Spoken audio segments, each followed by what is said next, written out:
the skin. Let the skin wrinkle and narrate 1,000 stories of how my skinny fingers held his face and soul together and tighter every single time. He was cold as ice, and I assumed opposites attract. I sat there thinking we were orbiting apart and we are going to collide, a celestial magic and out of the world experience. And I sat in the mirror and I told him, "You weren't enough, darling, you're never enough for me. But we need a pinch of toxicity. Let the wound be open and let the skin close it off, and you still love to prick the new skin out." I love to write a lot of things, and sometimes nothing at all.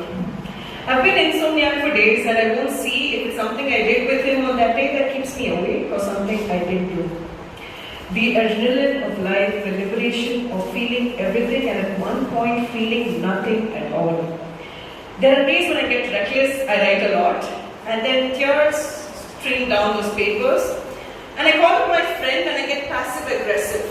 I pretend to drunk dial an ex, and then my ex is my boyfriend.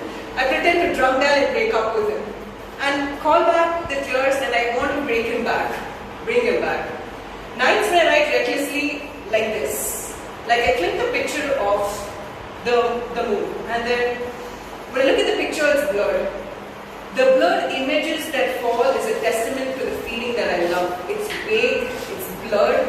I look at something so perfect and I believe it's perfect that I want it, and I click the picture and it's blurred again. Maybe it's flawed to my perfection. I don't want to break free.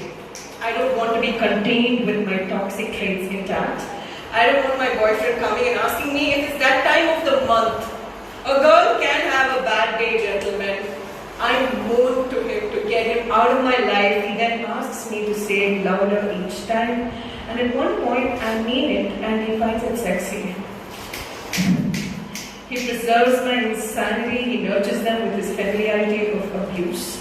He comes from a broken home, so his mission is to make me whole, while I wreck the walls he built. I watch him rebuild it again, but the cracks are still visible, like the ones in our relationship, but we let that be. It's flawed with my perfection. It's just there, and when others have the most stable romantic relationship cemented with loyalty and love, we have a huge crack on our wall. And we don't want to paint it too, we just let it be there. There were nights when we were together but miles apart. I wonder how much I need to wreck the walls down since I'm tired. I wonder how much he needs to rebuild. Will he ever get tired? I feel like a terrible person when I'm with him, but when I'm alone, I'm more miserable. Then, at some point, he was exactly the kind of guy my mom asked me to keep away from. After some time, the bruises and ickies look the same. There's something about toxicity in a relationship.